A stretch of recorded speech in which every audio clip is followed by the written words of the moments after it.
আপনাদের কাছে আবার একটি নতুন ভিডিও নিয়ে হাজির হলাম। আপনারা যারা রোজ ভ্যালুতে টাকা রেখেছিলেন রিটার্ন পাননি, তারা কিভাবে অনলাইনে আবেদন করে তারা সম্পূর্ণ টাকাটা রিটার্ন পাবেন তার সম্পূর্ণ প্রসেসটা এই ভিডিওতে আলোচনা করব। হাইকোর্ট থেকে অর্ডার হয়েছে যে যারা রোজ ভ্যালুতে টাকা রেখেছেন তারা কিন্তু টাকাটা রিটার্ন পাবেন, তারা যে মূল টাকাটা রেখেছেন সেই আসলটা রিটার্ন পাবেন। সেই আসলটা কিভাবে রিটার্ন পাবেন তার অনলাইন প্রসেসটা আমরা এই ভিডিওতে দেখে নেব। তার আগে আপনি যদি এই চ্যানেলে প্রথম হয়ে থাকেন তাহলে অবশ্যই চ্যানেলটাকে সাবস্ক্রাইব করে দেবেন এবং সঙ্গে থাকা বেল আইকনটি বাজিয়ে দেবেন যাতে সবার আগে এই রিলেটেড নতুন নতুন খবর পেয়ে যেতে পারেন। চলুন আমরা ভিডিওর মূল পর্বে চলে যাই। সবার প্রথমে আপনারা যে কোনো একটি গুগলের ব্রাউজার ওপেন করে নেবেন। ওপেন করার পর রোজ ভ্যালি এই লেখাটা লিখবেন। আমি আপনাদেরকে আমার ভিডিওর ডেসক্রিপশন বক্সে লিঙ্ক দিয়ে রাখবো, আপনারা সরাসরি অফিসিয়াল ওয়েবসাইটে পৌঁছে যাবেন। তারপরে আপনারা এই রোজ ভ্যালু অ্যাসেট ডিসপোজাল কমিটি এই অপশানটাতে আপনাকে ক্লিক করতে হবে। এই অপশানটাতে ক্লিক করলে আপনারা দেখবেন রোজ ভ্যালু ডিসপোজাল কমিটির একটা পুরো হোম পেজ যেটা সেটা কিন্তু ওপেন হবে। দেখবেন এখানে লেখা আছে অনারেবল চেয়ারম্যান, দেখুন এখানে জাস্টিস দিলীপ কুমার সিট, এই স্যারের আন্ডারে এই রোজ ভ্যালু কোম্পানির যে রায় সেটা কিন্তু হয়েছে এবং তার যে টাকা ফেরতের প্রসেসটা সেই এই বেঞ্চের মাধ্যমেই হচ্ছে। এরপর আপনারা টাকা ফেরতের জন্য কি করবেন, আপনারা সবার প্রথমে এই যে হোম পেজটা ওপেন হয়েছে তারপরে আপনারা এই যে আপলোড সার্টিফিকেট এই অপশানটাতে আপনাকে ক্লিক করতে হবে। অনলাইন ফর্ম ফিল আপের পেজটা কিন্তু ওপেন হয়ে গিয়েছে। এরপর আপনারা কি করবেন, এখানে দেখুন সবার প্রথমে তিনটে অপশান রয়েছে, একটা রয়েছে ইনভেস্টর, একটা দেখুন নমিনি রয়েছে আর একটা আদার্স রয়েছে। এরপর যার নামে সার্টিফিকেটটা রয়েছে, যিনি টাকা জমা দিয়েছেন, তিনি যদি নিজে বেঁচে থাকেন তাহলে কিন্তু এখানে ইনভেস্টর অপশানটাতে ক্লিক করবেন। সে বেঁচে নেয় ওই বইটা সার্টিফিকেটটাতে যে নমিনি রয়েছে সেই নমিনি যদি ক্লেম করে তাহলে এই নমিনি ঘরটাতে ক্লিক করবেন। আর যদি নমিনিও বেঁচে না থাকে তাহলে আদার্স অপশানটাতে আপনাকে ক্লিক করতে হবে। এরপর আমি ইনভেস্টরে রেখে দিলাম। এরপর আপনারা পেজটা একটু স্ক্রল করে উঠার দিকে নামালেই এখানে দেখুন এখানে কোম্পানি লেখা আছে। এইখান থেকে আপনাকে রোজ ভ্যালু যে সার্টিফিকেটে আপনার যেটা উল্লেখ থাকবে সেটা আপনাকে কিন্তু এখানে লিখে দিতে হবে। যেটা আপনার এখানে উল্লেখ আছে আপনি কিন্তু আপনার সার্টিফিকেটে যেটা উল্লেখ আছে এরকমভাবে থাকবেন, সার্টিফিকেটটা দেখে নেবে, সেখানে আপনাকে এটা এখানে দেখে নিয়ে আপনাকে কিন্তু সেটা চুজ করতে হবে। এরপর ফার্স্ট ইনভেস্টর, এখানে আপনার সার্টিফিকেটে যে নামটা রয়েছে সেই নামটা কিন্তু এখানে লিখতে হবে। তারপর এজ, তার টোটাল এজ বর্তমানে কত সেটা লিখতে হবে। এরপর এখানে আপনাকে জেন্ডারটা মেল ফিমেল আদার্স যেটা হবে আপনার ক্ষেত্রে সেটা আপনাকে কিন্তু এখানে লিখতে হবে।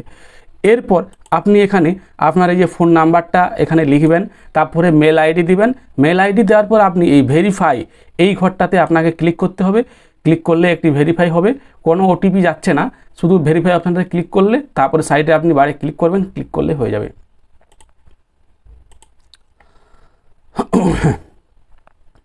এরপর দেখুন আইডেন্টিটি টাইপ, এখানে আপনি আধার কার্ড দিতে পারেন, ড্রাইভিং পাসপোর্ট, প্যান, ভোটার যেটা হবে আপনার ক্ষেত্রে সেটা আপনাকে এখানে দিতে হবে। আপনি আধার কার্ডটাও দিয়ে দিতে পারেন, আধার নাম্বারটা এখানে আপনাকে লিখে দিতে হবে। তারপর এখানে আসছে সেকেন্ড ইনভেস্টর, অর্থাৎ সেকেন্ড ইনভেস্টর মানে যদি ওই সার্টিফিকেটে জয়েন্ট হোল্ডার থাকে, ধরুন দুজনে সার্টিফিকেটটা করেছে, অর্থাৎ দুজনে ধরুন 50,000 টাকা আপনি রোজ ভ্যালুতে জমা দিয়েছেন, এরপর দুজনে দিয়েছেন তাহলে কিন্তু দুজনকার নাম থাকবে সেখানে দিতে হবে। আর যদি দুজনকার নাম না থাকে একজনেই দিয়েছে তাহলে এই ঘরটা পুরোটা ফাঁকা রেখে দেবেন। তার এজ জেন্ডার এগুলো কিছু করার দরকার নেই, ফোন নাম্বার আইডেন্টিটি টাইপ কিছু করার দরকার নেই, আপনি ছেড়ে দেবেন। এরপর আপনি চলে আসুন, এখানে দেখছেন এই যে name of the father and husband, এখানে এই যে ফার্স্ট ইনভেস্টিগেটর যে রয়েছে তার এখানে বাবার নাম বা যদি মহিলা হয় তাহলে হাজব্যান্ডের নাম দিয়ে দেবেন এখানে বিবাহিত। এরপর এখানে আপনি অ্যাড্রেসটা আপনার দিলেন, স্ট্রিট নেমটাও কিন্তু এখানে দিতে হবে। যদি অ্যাড্রেস স্ট্রিট নেম নাম থাকে তাহলে কিন্তু আপনি আপনার গ্রামের নামটা এখানে লিখে দেবেন। তারপরে ভিলেজ টাউন সিটি এখানে এটা লিখলেন, তারপরে পোস্ট অফিসটা লিখবেন, তারপরে এখানে পুলিশ স্টেশনটা এখানে লিখবেন আপনি। তারপরে এখানে স্টেটটা রয়েছে, এখানে এই যে দেখুন এখানে স্টেট এখানে আপনি ওয়েস্ট বেঙ্গল করে দেবেন। তারপরে এখানে আপনার ওয়েস্ট বেঙ্গল করলে এখানে আপনার ডিস্ট্রিক্ট অপশানটা চলে আসবে এখানে। তারপরে এখানে আপনাকে পিনকোড, আপনার পোস্ট অফিসের যে পিনকোড রয়েছে সেটা কিন্তু আপনাকে এই ঘরটাতে লিখতে হবে।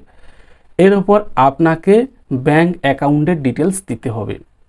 ব্যাঙ্ক অ্যাকাউন্টের ডিটেলস কীরকম না, আপনাকে একটা তো ব্যাংকে অ্যাকাউন্ট থাকছে, আর আপনাকে কিন্তু যে ব্যাংকের আপনার অ্যাকাউন্ট আছে সেই ব্যাংকের কিন্তু একটা বলে দিয়ে আপনাদের ক্যান্সেল চেক একটা লাগবে, চেকবুক লাগবে, চেকবুকটাতে ক্যান্সেল লেখা থাকবে, এরকম একটা চেকবুক লাগবে। কিন্তু এখান থেকে আপনি আপনার ব্যাংকের নামটা এখান থেকে যে ব্যাংকে আপনার অ্যাকাউন্ট আছে সেই ব্যাংকটা এখানে আপনাকে সিলেক্ট করে দিতে হবে। আপনার যদি স্টেট ব্যাংক অফ ইন্ডিয়া হয় তাহলে কিন্তু আপনি সিলেক্ট করলেন। এরপর ব্রাঞ্চ নেম, কোথায় ব্যাংকটা রয়েছে সেই ব্রাঞ্চের নাম লিখবেন এখানে। তারপরে এখানে ব্রাঞ্চ কোড, সেই কোডটা লিখবেন। তারপরে এই ঘরটাতে দেখছেন সেভিংস অ্যাকাউন্ট, এই যে এখানে সেভিংস অ্যাকাউন্ট নাম্বারটা এখানে আপনাকে লিখতে হবে। MICR কোড, পাস বই দেখবেন রয়েছে MICR কোড, সেটা কিন্তু লিখবেন। তারপরে দেখুন IFSC কোডটা কিন্তু আপনার লাগবেই, এইটাও কিন্তু আপনাকে দিতে হবে।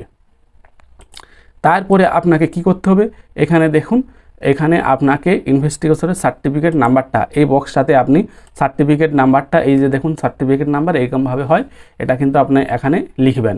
তারপরে সার্টিফিকেটে যার নাম রয়েছে সেই নামটা, অর্থাৎ ফার্স্ট ইনভেস্টিগেশন যে আছে তার নামটা লিখলেন।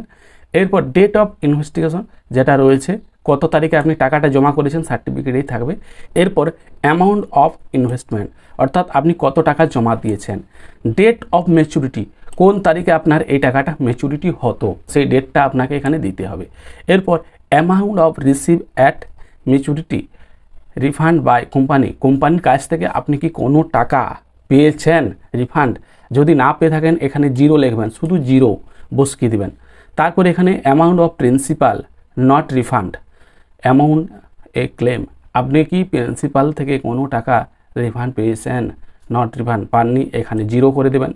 প্রিন্সিপাল থেকে আপনাকে কোনো টাকা রিফান্ড দেওয়া হয়েছে কি, যদি দেওয়া হয়ে থাকে তাহলে যত টাকা দেওয়া আছে সেটা লিখলেন, আর যদি না দেওয়া থাকে এখানেও 0 করে দেবেন। এরপর অ্যামাউন্ট টু গেট, অর্থাৎ আপনি কত টাকা পেতেন, কত টাকা জমা দিলেন, কত টাকা পেতেন। এই ঘরটাতে আপনার ম্যাচুরিটি কত টাকা হচ্ছে, ধরুন আপনি 10,000 টাকা দিয়েছেন, যদি আপনার 20,000 টাকা ডবলের গল্প থাকে তাহলে এখানে আপনি 20,000 টাকা লিখবেন। এই ঘরটা প্রথমের যে অপশানগুলো আপনাদেরকে বললাম এগুলো সব ঠিকঠাকভাবে পূরণ করার পর আপনাকে এই যে কন্টিনিউ ফর ডকুমেন্টস আপলোড, এই অপশানটাতে আপনাকে ক্লিক করতে হবে। এই যে এরপর দেখুন এই যে অরিজিনাল সার্টিফিকেট ইনভেস্টিগেশন, অর্থাৎ আপনাকে অরিজিনাল সার্টিফিকেটটা এখানে কিন্তু আপলোড করতে হবে। এই চুজ ফাইল, এই অপশানটাতে আপনাকে ক্লিক করতে হবে। ক্লিক করার পর আপনাকে সার্টিফিকেটটা এখানে আপলোড করতে হবে। তারপরে এখানে আপলোড অপশানটাতে ক্লিক করলে আপলোড হয়ে যাবে। তারপর দেখুন অরিজিনাল কপি অফ অ্যাকনোলেজমেন্ট, এরপর আপনাকে যদি অ্যাকনোলেজমেন্ট কোনো কপি দেওয়া থাকে তাহলে কিন্তু সেটা এখানে আপলোড করতে হবে, না হলে আপনি এখানে সার্টিফিকেটটাই আপলোড করে দেবেন। দেখুন এখানে তারপরে আপলোড অপশানটাতে ক্লিক করতে দেখুন আপলোড হয়ে গেল। এরপর দেখুন অরিজিনাল আইডেন্টিটি প্রুফ, দেখুন এখানে প্যান কার্ড, ভোটার কার্ড, অনেক অপশান রয়েছে, আপনি এখানে যেটা আপনার থাকবে, ভোটার কার্ড থাকলে ভোটার কার্ড, প্যান কার্ড থাকলে প্যান কার্ড বা আধার কার্ড দিবেন। দেওয়ার পর এই আপলোড অপশানটাতে ক্লিক করলে আপলোড হয়ে যাবে। এরপর দেখুন অরিজিনাল অ্যাড্রেস প্রুফ, এখানে কিন্তু আপনাকে ভোটার কার্ড বা আধার কার্ড যে কোনো একটা দিবেন এখানে। দেওয়ার পর এখানে দেখুন এখানে এসে গেছে। এরপর এখানে আপলোড অপশানটাতে ক্লিক করবেন, আপলোড অপশানটাতে ক্লিক করলেই ক্লিক হয়ে যাবে। এখানে আপনার ব্যাংক পাসবুক ফটোকপি এখানে আপনাকে আপলোড করতে হবে। তারপর দেখুন এখানে ফটোগ্রাফি অফ ক্যান্সেল চেক আপনাকে কিন্তু আপলোড করতে হবে। এরপর আপনি এই সাবমিট অপশানটাতে এখানে আপনাকে ক্লিক করতে হবে। ক্লিক করার পর দেখুন এই যে ইনভেস্টর সাকসেসফুলি, সেভ সাকসেসফুলি। এরপর আপনি এখানে চলে আসবেন, ইনভেস্টিগেশনে চলে আসবেন আরেকবার। আসার পর এখানে আপনাকে সার্টিফিকেট নাম্বারটা যেটা আপনি লিখলেন সেটা এখানে আপনাকে লিখতে হবে। এরপর এই যে লিখলে একটা সার্চ অপশান হয়ে যাবে, সার্চটাতে আপনারা ক্লিক করবেন। ক্লিক করলেই দেখবেন ইনভেস্টিগেশন নাম চলে আসছে, সার্টিফিকেট নাম্বার চলে আসছে, অ্যাকনোলেজমেন্ট নাম্বার এসে যাচ্ছে, ইনভেস্ট অ্যামাউন্ট কত টাকা করেছিলেন সেটাও দেখার হচ্ছে।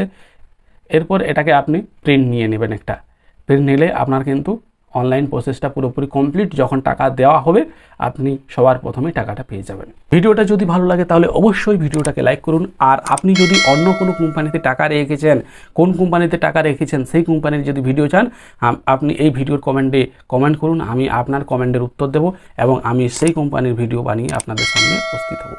সবাই ভালো থাকবেন, সুস্থ থাকবেন, দেখা হচ্ছে আবার একটি নতুন ভিডিওতে।